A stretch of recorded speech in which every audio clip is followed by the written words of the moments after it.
disent que il y a un petit jeu qui veut se déjouer là avec sa femme. Je dis non, le pasteur, il veut me manipuler, il veut jouer avec moi. Et je me rends compte que quand il me dit que dans mon église, les mamans de l'église n'aiment pas ma femme, moi je réfléchis, je dis les mamans de l'église ne vont pas aimer ta femme, pourquoi? Ça veut dire que à part moi là, c'est sûr que tu dragues d'autres filles dans l'église. Voilà pourquoi elles peuvent manifester de la jalousie envers ta femme. Et à partir de là, je commence à garder toutes les preuves parce que je sais ce qui s'est passé le dimanche à leur église. J'avais prévu ça. Je savais qu'un jour, il allait nier qu'il a eu aucune relation avec moi. Quand je comprends que il est rentré dans ma vie pour voler quelque chose, parce qu'il sait que je suis populaire et tout, il se dit, si je veux divorcer de ma femme, je vais épouser une fille influente et tout, on va se marier, ça va faire le buzz comme le mariage du pasteur Marcelo, Eunice va faire la pub de l'église, Eunice va ramener, Eunice est aimée par les gens. Eunice, quand elle va commencer à parler de la parole de Dieu, les gens viendront à l'église parce que Eunice s'est convertie. Eunice, cette fille-là qui dansait sur TikTok, est devenue maman pasteur, il s'est converti. Tout ça, ce sont des techniques. Il sait que ça va ramener les brebis dans son église. Mais derrière ça, il a aussi une femme qui remarque que lui, il commence à avoir les yeux sur moi. Du coup, le foyer qu'elle voulait abandonner, elle n'a plus envie d'abandonner. Parce que dès que vous montrez une femme à une autre femme, il y a maintenant la concurrence. Et la compétition commence dans le studio. Et c'est là où moi je lui dis, je ne veux plus travailler, je laisse tomber. Je dis, le stress, venir à l'église. C'est lui qui me ramène à l'église. Hein. Moi, je ne connaissais pas son église. Je ne le connaissais pas. Je ne connaissais pas sa femme. C'est lui qui m'a ramené dans son église pour la première fois parce qu'il m'a dit, maman pasteur ne vient plus et tout. Je veux que tu viennes à l'église et que tu te familiarises. Et moi, je l'écoute, je le suis. Et le seul intérêt que moi j'avais auprès de ce monsieur, c'était le travail que je faisais avec lui. Il n'y a pas d'intérêt même du matériel. Parce que les gens disent que oui, pour un iPhone, l'iPhone, je peux m'en acheter. Si je m'achète pas un iPhone, mes sœurs peuvent m'acheter les iPhones. J'ai des sœurs qui gagnent bien leur vie en France. Même ma petite sœur peut m'acheter un iPhone. J'ai une petite sœur qui est ingénieure. Mon frère peut m'acheter un iPhone. Ces gens-là, ils sont personne face à ma famille. Ma grand-mère, que son âme repose en paix, rien que son héritage qu'elle a laissé, peut m'acheter un iPhone. L'iPhone, ce sont juste des preuves. C'est juste pour vous apporter des preuves que dans ma story, il a acheté ci, il a fait ci, il pose des actes qui veulent dire que j'ai vraiment envie d'être avec toi et tout. Il pose des actes. Il reste longtemps avec moi au téléphone. Et quelque part, moi, je dis, je suis une femme et tout. Je vais pas rester rigide face à un homme. Je dis, quelque part, je dis, je me laisse un tout petit peu faire. Je le vois. Peut-être qu'il est vrai. Peut-être qu'il est réellement en instance de divorce. Il est abattu et tout. Je le console. Je suis avec lui. Et c'est pas une relation qui est cachée. Il y a des témoins de cette relation-là. Juste que je suis une personne qui ne parle pas de ma vie privée sur les réseaux sociaux. Et là où il le sait très bien que tout le temps, que Eunice a été avec moi, les gens, il n'a pas écouté quelque part des rumeurs que non, tu entretiens une relation avec Eunice. Parce que quelque part, sa fausse église là, j'essaye de protéger aussi l'image de l'église. Et il me dit que si ma femme a repris à venir à l'église, c'est parce qu'on veut protéger l'image. On veut que le divorce se fasse de façon à ce que ça ne choque pas les gens. Je dis, il n'y a pas de souci. Et au petit à petit, je remarque que le pasteur, il est un peu dans les trucs bizarres. Moi aussi, je suis quelque part spirituelle. Je sens qu'il y a quelque chose en moi qu'il veut prendre. Parce que l'histoire va arriver. À la fin de l'histoire, les gens vont comprendre que il m'emmène, il prend une chambre d'hôtel avec la chambre 607. Il prend une chambre au 6e étage. Il prend une suite. Est-ce que si tu veux juste passer du temps avec une femme, tu as besoin de prendre une suite ici en France? Mais la suite qu'il prend, c'est avec l'argent de qui? Vous voulez protéger les pasteurs. Il travaille pas. Il discute avec moi au téléphone tous les jours. Il travaille pas. Est-ce que l'argent de YouTube, nous tous, nous sommes des YouTubeurs ici. Est-ce que l'argent de YouTube peut permettre à une personne de faire tant de réalisations? Pas du tout. Ce sont les dîmes et autres. Il prend une suite. Je vois le numéro 607. Et ça me dit quelque chose. Parce que moi-même, j'ai regardé plusieurs histoires spirituelles. Je suis sur YouTube, je m'informe et tout ça là. Ça me dit quelque chose. Je dis, ce monsieur, il prépare quelque chose. Mais là où il veut partir, là, on va pas... on va voir la vérité dans tout ça. Et de mon côté, je commence à prendre des précautions. Je dis, je garde les preuves. Maintenant, concernant la sœur, pour chuter... la coach, je ne vais pas rester beaucoup dans le live parce qu'il y a Lisa qui est ici, qui connaît très bien cette affaire. Elle va plus vous édifier même par rapport à moi, hein, parce qu'elle a des témoins, elle a des gens qui ont été avec ce monsieur.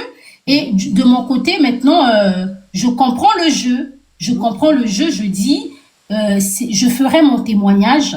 J'expliquerai ce que j'ai vécu, la maltraitance émotionnelle que j'ai vécue même au studio et tout. Tu travailles avec des gens qui veulent, ils profitent de toi, ils te disent ramène les abonnés ici et tout ça là, mais quelque part ils te rabaissent parce que tu fais des émissions qui ne sont pas diffusées. Et je me retrouve encore à être derrière eux. Je dis c'est vrai que vous me payez, même si, mais moi j'ai mon image, je veux voir mes émissions et tout. Et je sens que quelque part, il s'est rendu compte qu'il ne peut pas m'avoir. Il dit, si je peux me servir de l'image de Eunice, de sa popularité, de son étoile, pour redonner ça un peu à ma femme, pour faire briller ma femme. Parce que moi, je commence à ramener les abonnés. Je commence à ramener les abonnés sur la chaîne. Et au lieu de diffuser mes émissions, c'est maintenant les émissions de la femme qui sont diffusées. Et quand je traite un sujet d'émission sur sur la chaîne profane, elle prend le même sujet, elle va traiter ça sur la chaîne chrétienne. Elle commence à s'inspirer de tout mon travail, de tout le mécanisme que je mets en place. Elle commence à s'inspirer de ça. Je trouve ça bizarre. Je me dis, mais c'est la même dame qui m'avait bloqué, sans même que je puisse la connaître. Parce que je dis dans mon histoire que c'est une dame sur les réseaux sociaux qui m'avait bloqué depuis, sans me connaître. Et à partir de là, je comprends le jeu. Donc, pour dire à la sœur qui dit tout était calculé, le buzz. Mais les gens savent que mon histoire là, les vues que je suis en train de faire, quand je parle de Regina Daniel, je parle de d'autres personnes, je fais plus de vues que ça. Jusqu'à présent, je fais des vidéos, j'ai pas encore fait 1 million de vues.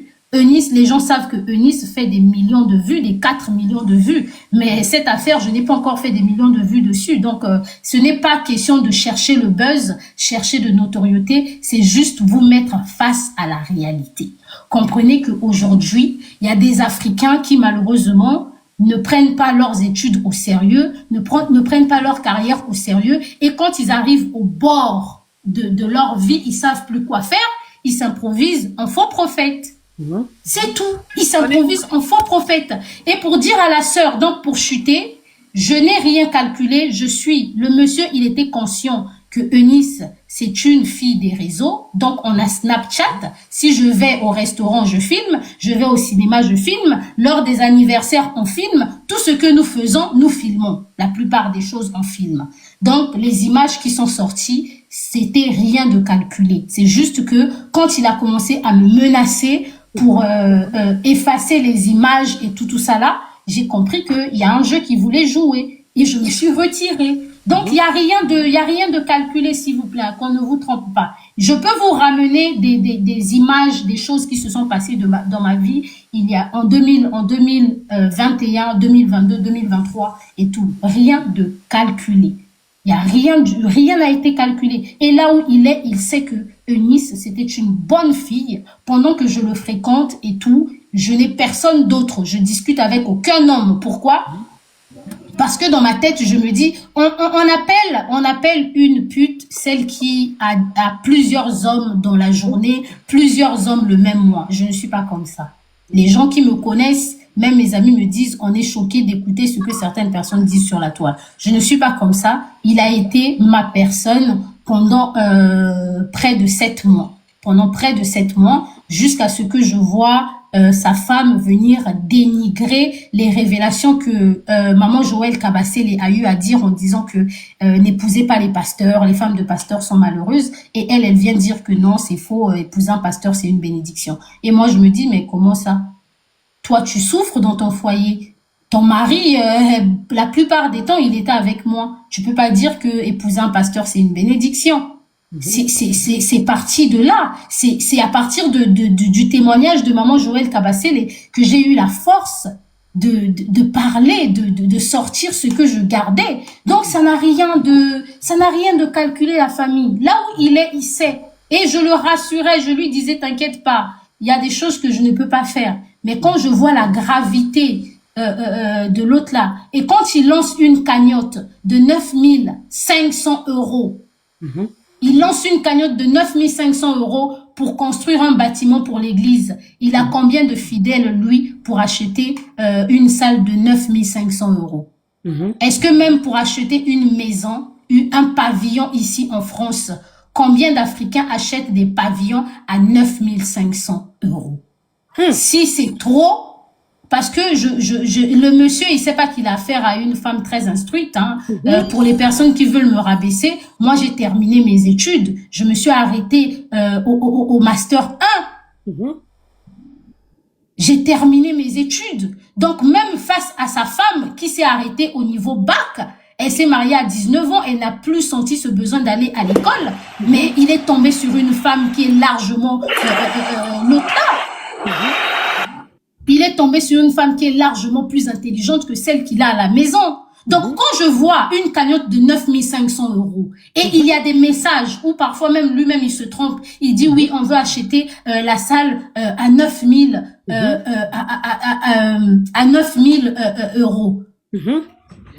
Je dis, est-ce que non, qu'est-ce que je dis? 950 000 €, désolé. Désolé, s'il vous plaît. 950 000 €. Excusez-moi. Donc, il ouvre une cagnotte de 950 000 €. Et quand on discute, parfois, il se trompe. Il me dit, la salle coûte 900 000 €. Et sur la page YouTube, il fait l'émission pour demander aux gens de contribuer à la cagnotte de 950 000 €. Et je me dis, qui en France achète une maison de près d'1 million d'euros? Est-ce que vous vous rendez compte que 950 000 €, c'est presque 1 million d'euros? C'est presque 1 million d'euros que les gens sur YouTube vont cotiser, que les gens dans son église vont contribuer, et c'est moi que vous voulez traiter de quoi? Vous voulez traiter de quoi? Est-ce qu'on peut intervenir? Je suis désolée. Donc, ma sœur, il n'y avait rien de calculé. C'est moi, je filme la plupart des choses. Et vous voyez bien que sur la vidéo, il sourit. Pourquoi vous ne commentez pas du fait que il était dans la vidéo avec moi dans la voiture et il part à l'église, il dit que ce jour-là, il pleuvait. Il pleuvait et il a juste voulu me déposer. Mais il faut parler sur ça.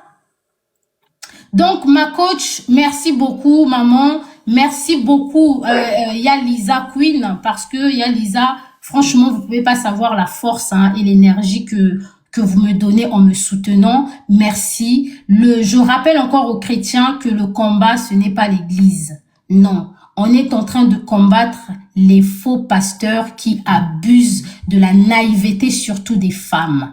Dans cette affaire, c'est beaucoup plus les femmes qui sont victimes. Il y a une femme qui m'a écrit, donc je rejoins le témoignage de mon frère ici. Elle dit, Eunice, tu peux pas savoir comment je me sens, comment je suis heureuse d'écouter ton témoignage. Aujourd'hui, je suis enceinte d'un pasteur et malheureusement, je ne sais plus quoi faire.